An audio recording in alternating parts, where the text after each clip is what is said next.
Bismillahirrahmanirrahim. Akhraj Ibnu Mundzir an Ikrimata fi qaulihi ta'ala. Ibnul Mundzir rahimahullahu taala meriwayatkan dari Ikrimah. Ikrimah itu seorang dari tabi'in yang belajar sanad tafsirnya dari sahabat Ibnu Abbas radhiyallahu taala anhuma. Termasuk Imam Mujahid juga belajar dari Ibnu Abbas radhiyallahu taala anhuma. Fi qaulihi ta'ala, dari tafsir firman Allah Subhanahu wa taala, qutilal insanu ma akfara qala nazalat fi Utbah ibni Abi Lahab hina qala kafartu bi rabbin najm. Jadi ayat ini turun pada anaknya Abu Lahab, namanya Utbah. Ya, ketika didakwahi oleh Nabi, disampaikan dengan kalimat-kalimat kurang lebih ya, yang sebagiannya saya sampaikan tadi. Apa yang membuat engkau tidak kenal Allah, jauh dari Allah, mengingkari Tuhan, ya kan? Padahal Allah sudah kasih engkau kehormatan, kedudukan, harta benda, kekayaan dan sebagainya. Maka keluar dari kalimatnya kafartu bi rabbin najmi. Ya, aku kufur, aku ingkar, aku mengingkari itu dengan Tuhan yang engkau sebut, dengan Tuhan yang menguasai alam semesta, mengatur bintang dan sebagainya. Karena ada turun juga surat An-Najm, wan najmi idza hawa. Maka dia katakan kafartu bi rajmin najmi. Maka turunlah kemudian ayat ke-17 ini untuk merespon. Qutilal insanu ma akfarah. Celaka manusia seperti ini. Ya, kenapa menggunakan kata kutila coba? Ini dalamnya.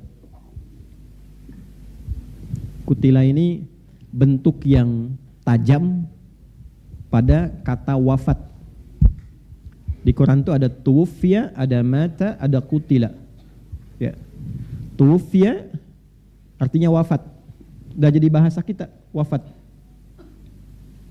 Tawaffa dari kata tawaffa, wafat. Tawaffa ya tawaffa. Quran surah ke-32 ayat 11 ya, paling kanan sebelah bawah.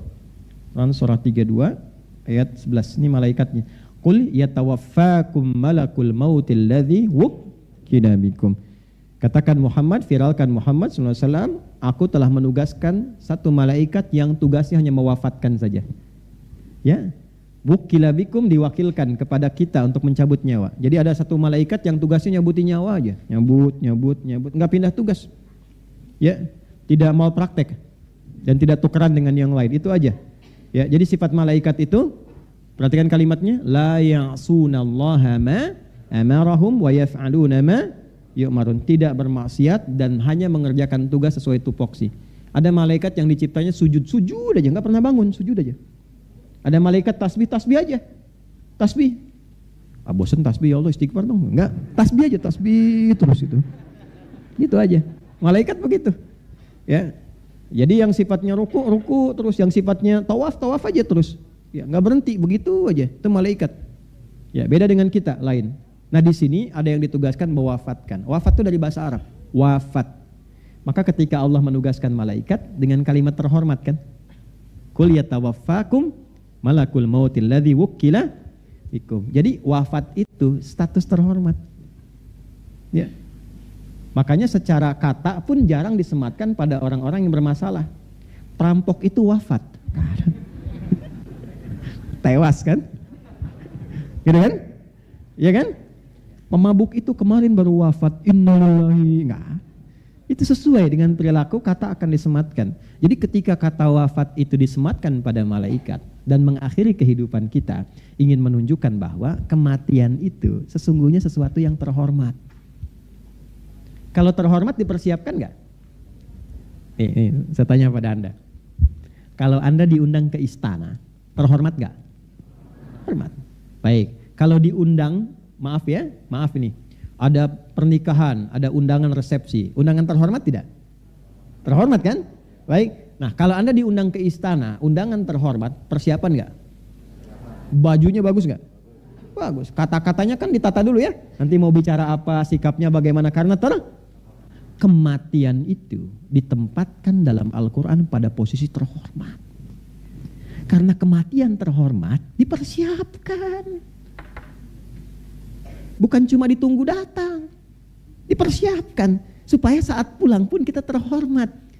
Makanya saat dipanggil, saking terhormatnya dipanggil dalam keadaan tenang. Ya ayyatuhan nafsul mutmainnah irji'i ila rabbiki radiyatan fadkhuli fi ibadi wadkhuli. Itu terhormat. Ya. Kalau tidak dipersiapkan, ya pulang tidak dalam keadaan terhormat nantinya. Diundang secara terhormat, datangnya tidak terhormat, jadi diusir. Ya kan? Dapat sikap yang tidak nyaman. Anda berlaku yang tidak wajar, mendapatkan sikap yang tidak nyaman. Maka ini jarang diulas gitu. Ketika ditempatkan dengan kalimat ini ingin memberikan kesan bahwa sesuatu yang baik. Jelas di sini? Sehingga di Arab itu kalau dikatakan aina fulan tawafathul maniyah, ya, kematian telah menjemput dia dalam kebaikan. Jelas? Ya. Ini yang kedua itu ada mata yamutu. Menunjukkan makna kematian secara standar melalui proses. Asalnya kata mata dalam bahasa Arab itu asalnya ini standar, kata dasar standar. Bukan menunjuk kata halus ataupun kasar, bukan.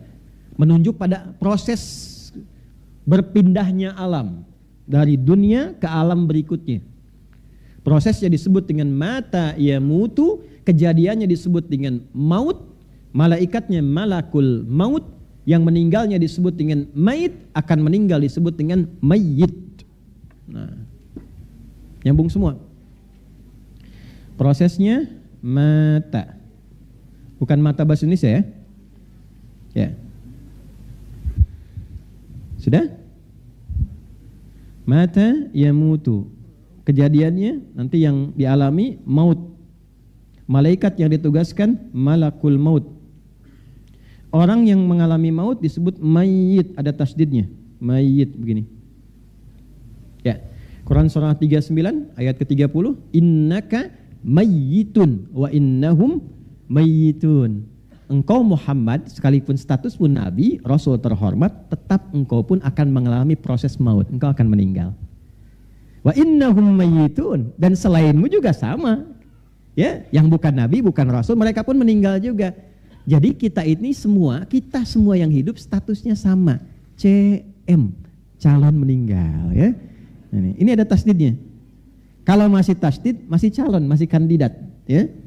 Nah ini masih hidup, ada tasdidnya, lafaznya.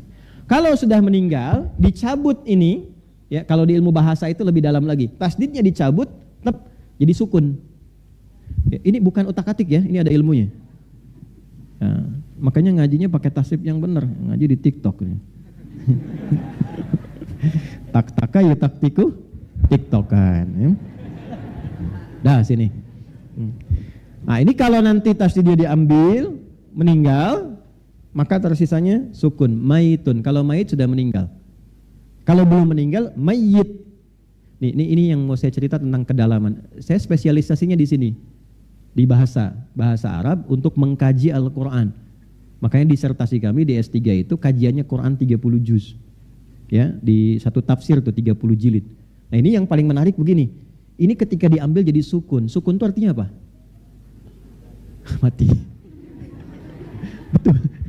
Betul. Kalau ada sukun mati. Makanya dulu kalau Songgoku kami hapi kolo ada sukun di atasnya mati tuh. Sukun itu asalnya dari kata sakinah, tenang. Oh. Artinya sukun itu dari kata sakinah, tenang, baik. Maksudnya apa? Usahakan kalau meninggal pun dalam keadaan tenang, keadaan yang baik. Ya ayyatuhan nafsul mutmainnah. Jadi tenang, baik. Itu filosofinya. Di bahasa Arab itu setiap harokat ada artinya, Pak. Ada maknanya, Bu. Itu bedanya dengan bahasa lain. Harokat itu ada artinya. Bukan hanya penanda bagaimana dia dibaca. Ada semua. Ya, makna-maknanya, hikmah